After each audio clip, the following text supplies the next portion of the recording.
하나님께서 사람을 창조하셨습니다.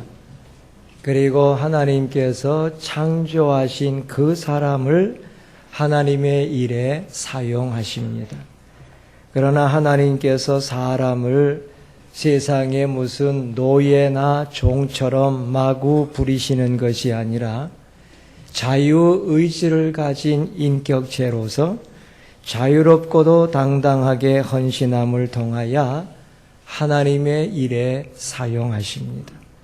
그래서 하나님께서는 그 일하시고 사용하시는 그 사람을 통해서 영광을 받으십니다. 이것이 사람에게 주신 영광스러운 지위지요. 많은 사람들이 욥기를 잘못 이해하고 있습니다.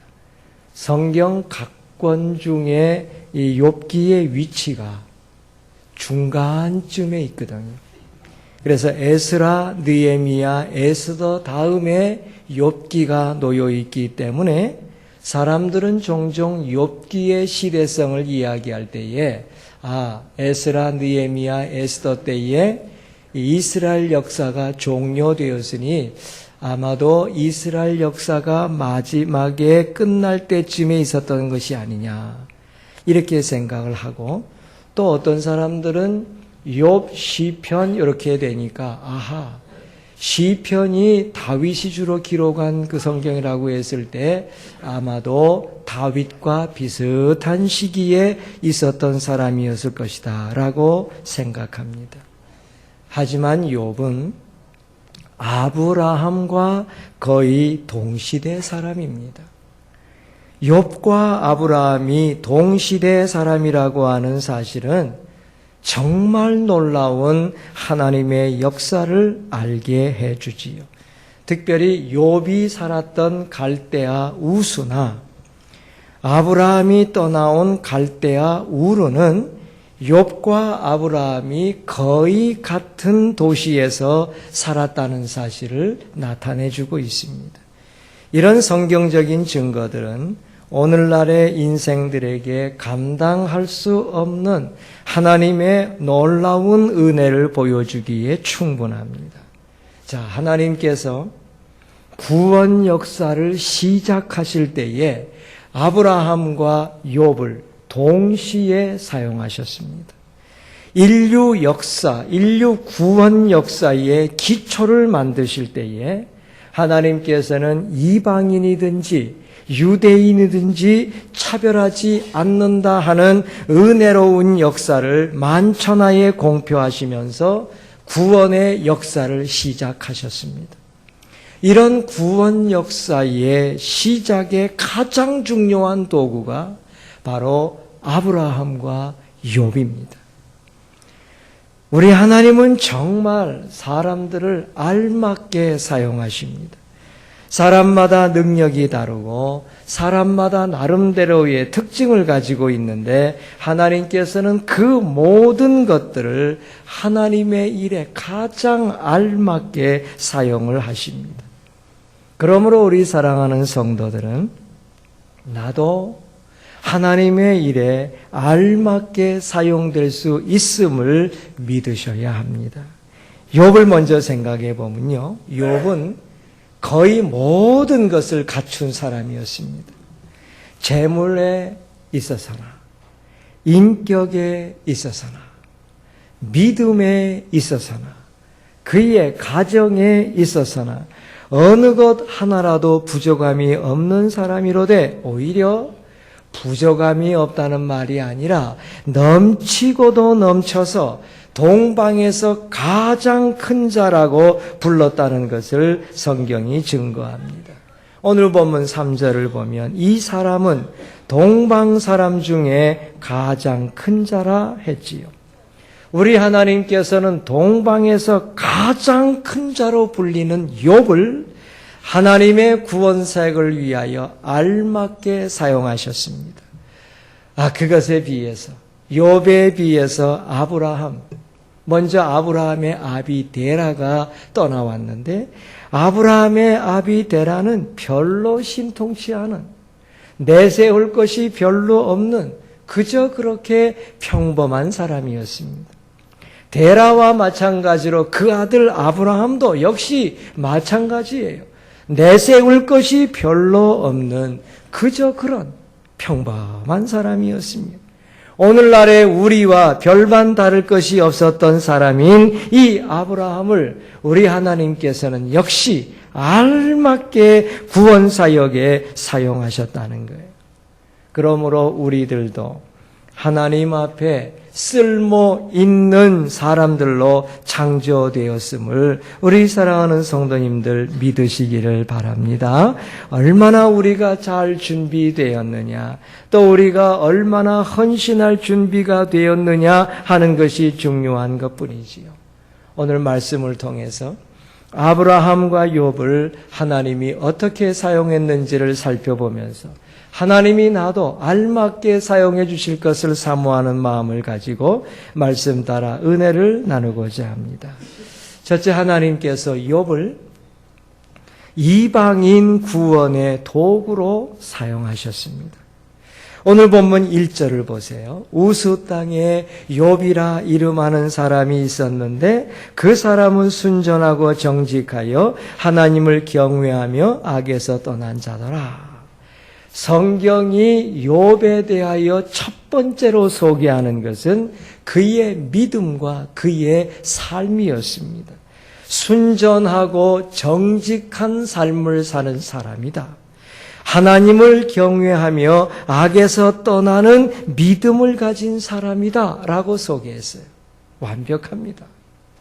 그 다음에 욥의 재산을 소개하는데 여러분 3절에 보시면 그 소유물은 양이 7,000이요 약대가 3,000이요 소가 500결이요 암나귀가 500이며 종도 많이 있었으니 이 사람은 동방 사람 중에 가장 큰 자라.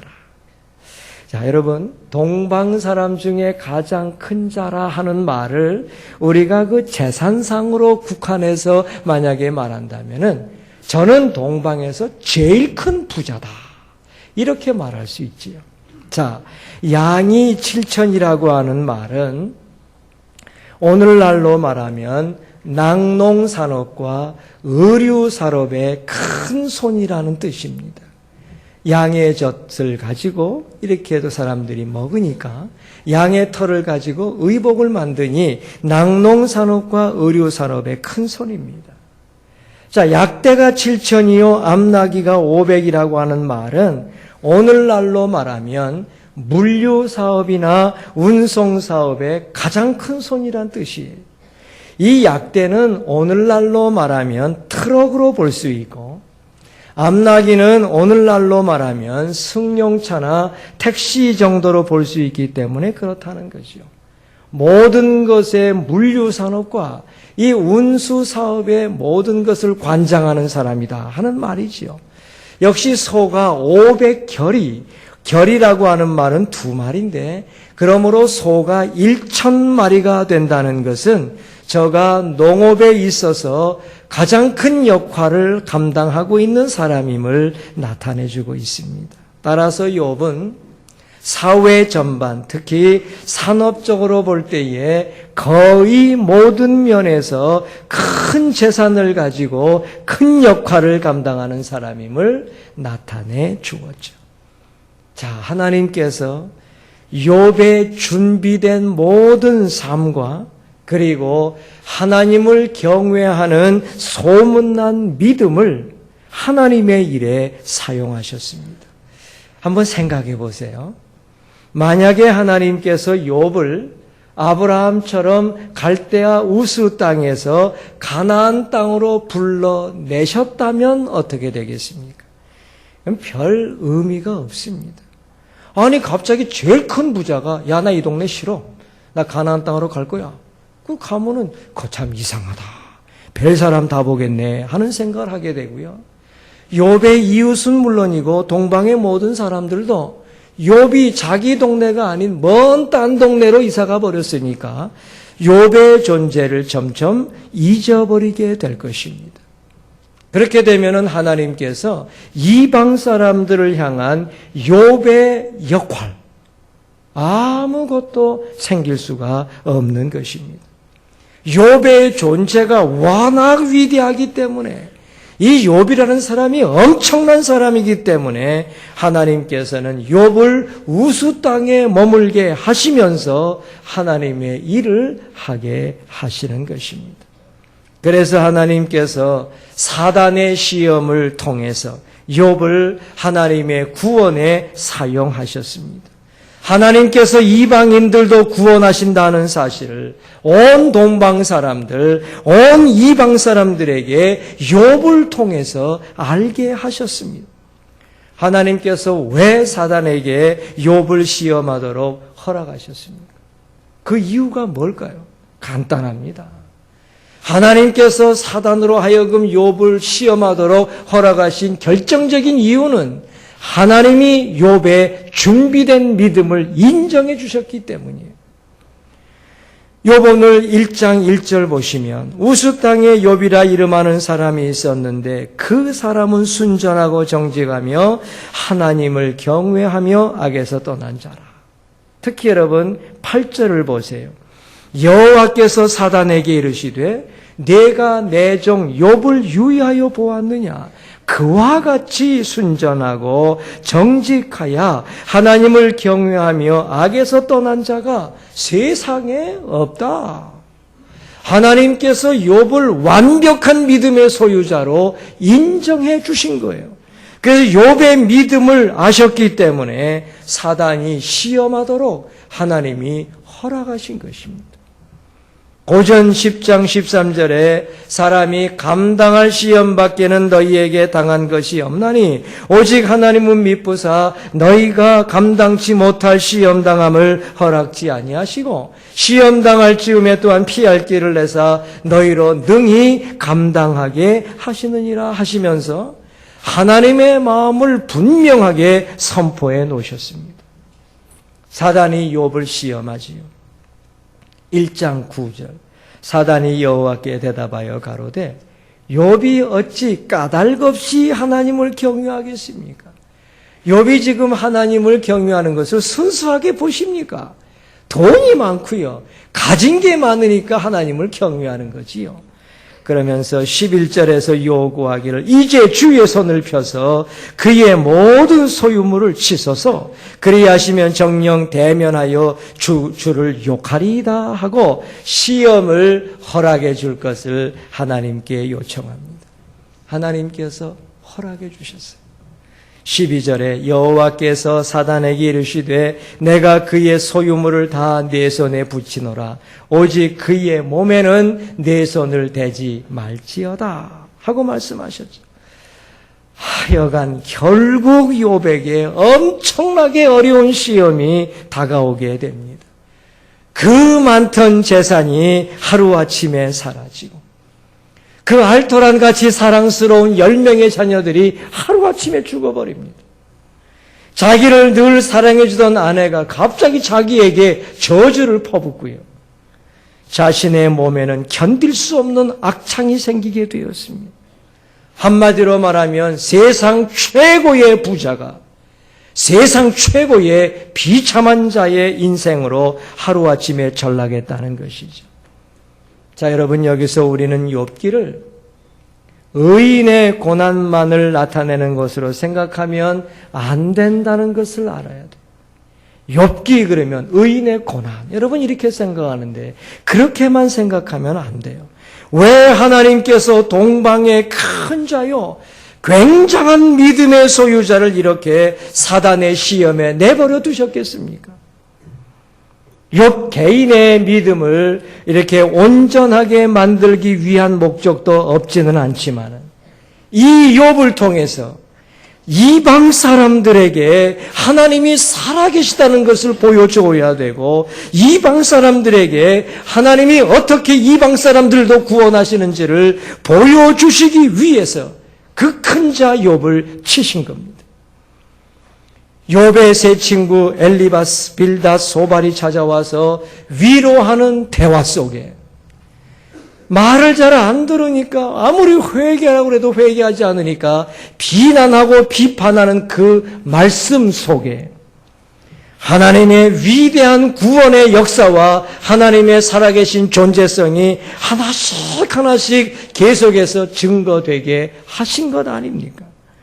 워낙 큰 인물인 욥이 당하는 일이라 오늘날과 같이 비록 대중적인 언론 매체가 없었던 때였지만서도 욥의 한마디, 욥에 관계되어진 대화 하나하나, 욥이 보여주는 행동 하나하나가 그 주변의 모든 동방 사람들에게 분명히 큰 소식과 재미있는 소식이 되었다는 것을 우리는 인정할 수밖에 없습니다.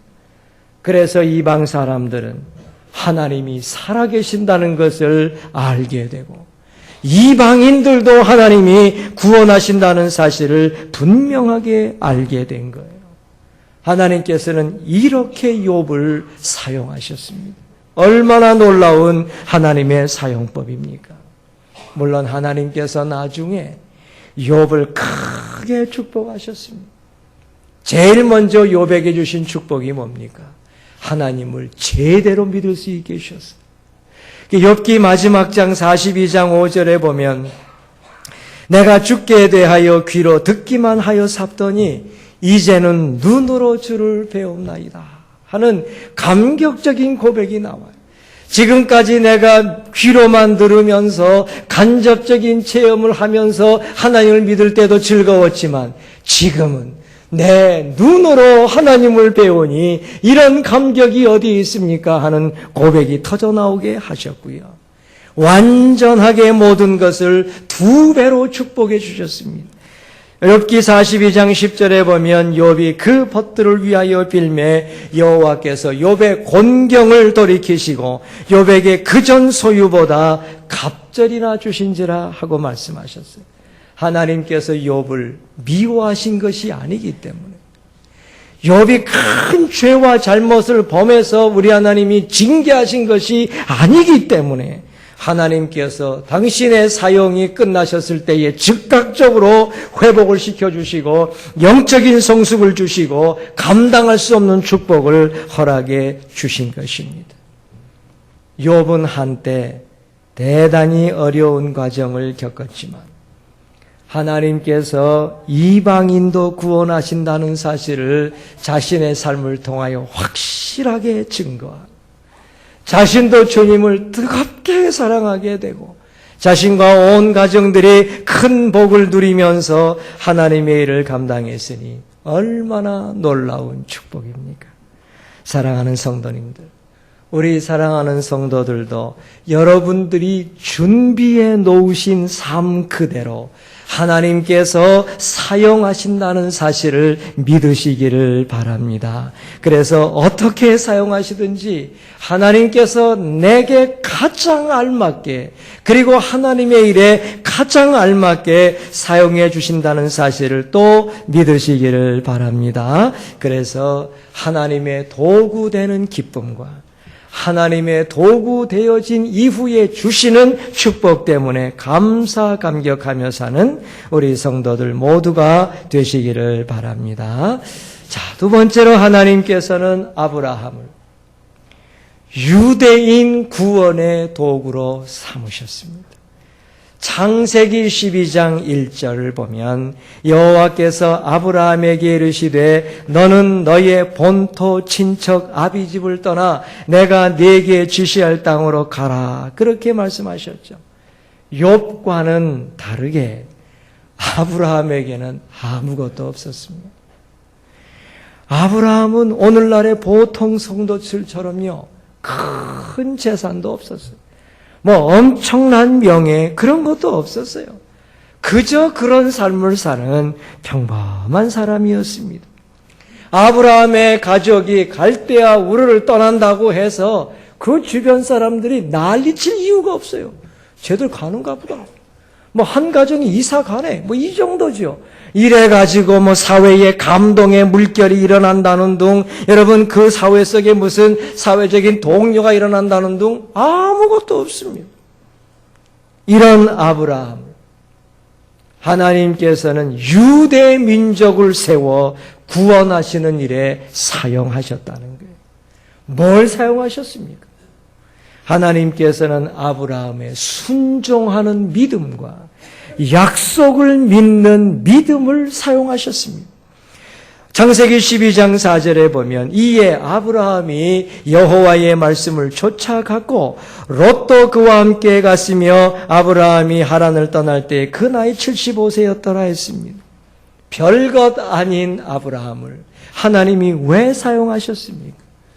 하나님이 가라 하실 때에 아무런 조건을 달지 않았고 하나님이 가라 하실 때에 예 하면서 가는 순종의 믿음을 보였기 때문입니다. 더 좋은 곳으로 가라고 하셨습니까? 아니에요. 지금 살고 있는 곳보다 훨씬 더 미개하고 개발되지 않은 아무것도 없는 곳으로 가라고 하셨어요. 그리고 여러분 그곳에는 자기가 아는 한 사람도 없는 곳으로 아무런 삶의 보장도 없는 곳으로 가라 할 때에 그저 순종하는 믿음으로 저가 나아갈 때 하나님이 그 믿음을 사용하셨어요. 어떻게 보면 줏대 없는 거죠. 뭐 가라 하니까 가고요. 가라는 것도 가는 게 줏대 없는 사람이지요. 그리고 책임성 없는 사람이지요. 그래도 가장인데 자기의 가족을 맡고 있는데 아무런 대책도 없는 곳에 가족들을 끌고 간다는 것은 어떻게 보면 무책임한 사람이지요. 그런데 여러분 왜 아브라함이 순종했습니까? 약속 때문이에요. 하나님이 말씀하신 약속을 믿었기 때문에 줏대 없어 보일 수도 있고 무책임해 보일 수도 있지만은 그 약속 믿고 나간 거예요. 창세기 12장 2절에 내가 너로 큰 민족을 이루고 네게 복을 주어 내 이름을 창대케 하리니 너는 복의 근원이 될지라 하고 말씀하셨어요. 하나님께서 내가 순종하면 큰 민족을 이루게 하여 주리라. 네가 가면 복의 근원이 되게 하여 주리라 하시는 하나님의 약속을 믿고 순종했다는 것, 이게 중요합니다. 그래서 하나님께서는 부르심을 통하여 아브라함을 하나님의 구원에 사용하셨습니다. 하나님께서 아브라함의 자손을 히브리 민족으로 만드시고 히브리 민족을 하나님의 백성으로 삼으시고 이 히브리 민족을 통해서 하나님이 어떻게 구원해 주시는가 하는 것을 온 세계 만방에 보여주게 하셨던 것입니다. 이것은 아브라함의 순종하는 믿음이요 약속을 믿는 믿음을 통해서 하나님이 주신 축복입니다. 여러분, 아브라함이 민족이 생기는 걸 봤습니까? 뭔 민족? 달랑 아들 하나 낳고 죽었습니다. 아들 하나가 무슨 민족을 이룰 수가 있습니까? 자기 생전에 아들 하나 낳고 아브라함은 죽었습니다. 그러나 하나님께서 아브라함 이후에 400년이 지난 이후에 아브라함의 자손들로 하여금 큰 민족을 이루게 하셨습니다. 12지파가 생기고 하나님의 백성으로서의 완전한 모습을 갖추게 하셨는데 이스라엘 백성들이 출애굽하게 될 때에 작게 말하면 200만, 좀 크게 말하면 400만이 되는 민족이 이제 출애굽하게 되는 역사를 이루게 되었다는 거죠. 아브라함의 생전에 이런 약속이 성취되지 않았지만 아브라함은 실망하지 않았습니다. 평범하기 짝이 없는 아브라함의 순종과 믿음을 통해서 이스라엘 민족이 생기고 이스라엘 민족에게 엄청난 축복이 임하게 되었으니 어찌 놀라운 일이 아니겠습니까? 사랑하는 성도들이여, 우리는 욥처럼 위대한 사람 아닙니다. 하지만 아브라함처럼 보통의 사람은 될 수 있지 않습니까? 별것 없고요. 그 내세울 것도 별반 없는 그저 그런 믿음의 성도들 아닙니까? 욥을 통해서 보여주신 이방인을 향한 구원의 모습도 엄청난 일이겠지만 아브라함을 통해서 보여주신 유대인을 향한 모습도 엄청난 일입니다. 그렇다면 욥처럼 쓰임받을 수도 있고요. 아브라함처럼 쓰임받을 수도 있다는 것을 우리가 인정할 줄 알아야 합니다. 하나님은 정말 사람들을 알맞게 사용하십니다. 우리가 어떻게 준비했느냐, 지금 우리가 어떻게 준비하고 있느냐가 중요한 것이에요. 하나님의 쓰심에 합당한 그릇이 되고 하나님의 도구가 될 수만 있다면 엄청난 축복이 기다리고 있다는 사실을 우리 성도님들 믿으시기를 바랍니다. 그래서 하나님이 쓰시고자 하실 때에 즉각적으로 하나님이 여러분들을 부르실 때마다 아름답게 헌신하도록 준비하는 성도들이 되시기를 바랍니다. 그래서 여러분들뿐만 아니라 여러분의 자자손손이 큰 복을 받게 만드는 성도들이 되셔서 하나님의 놀라운 축복 속에 살아가게 되시기를 바랍니다. 말씀을 맺지요.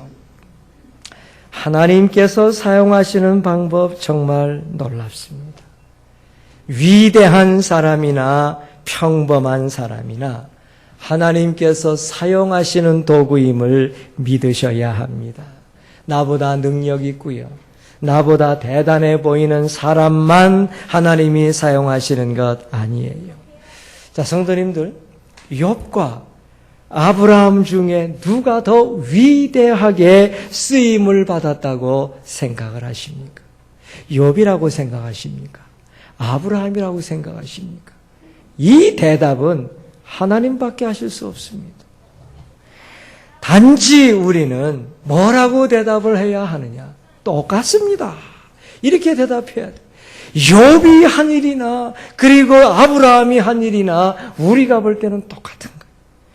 그러므로 여러분, 우리 하나님이 알맞게 사용하셨기 때문에 동일하다 하는 것을 믿으시고 알맞게 사용하시는 하나님 앞에 제대로 헌신해서 감당할 수 없는 큰 축복을 일구어내는 우리 사랑하는 성도들 모두 되시기를 바랍니다. 기도하겠습니다. 하나님, 우리 아버지, 엄청난 사람으로 나오는 욥도 하나님이 사용하셨고요, 별거 다녀서 우리와 비슷한 사람인 아브라함도 사용을 해주셨는데 그 준비된 모든 재물과 삶과 믿음도 사용하셨거니와 아브라함처럼 거저 순종하는 믿음과 하나님의 약속을 믿는 그 믿음을 사용하셔서 그야말로 둘 다 감당할 수 없는 엄청난 일을 이루었다는 것을 우리가 보면서 우리에게 용기 가지게 하시고 우리에게 믿음 가지게 하시고 우리에게 헌신하는 마음을 가지게 하시니 감사합니다. 주 하나님, 우리 아버지, 우리도 주님이 부르실 때에 쓰실 때에 온전히 순종해서 자신뿐만 아니라 자자손손에게 큰 복을 만들어내겠다고 사모하는 우리 모든 성도들 되게 하여 주옵소서. 구주 예수 그리스도의 이름으로 기도 올리옵나이다. 아멘. 348장 찬송하시면서 하나님 앞에 헌물 드립니다. 348장 213장.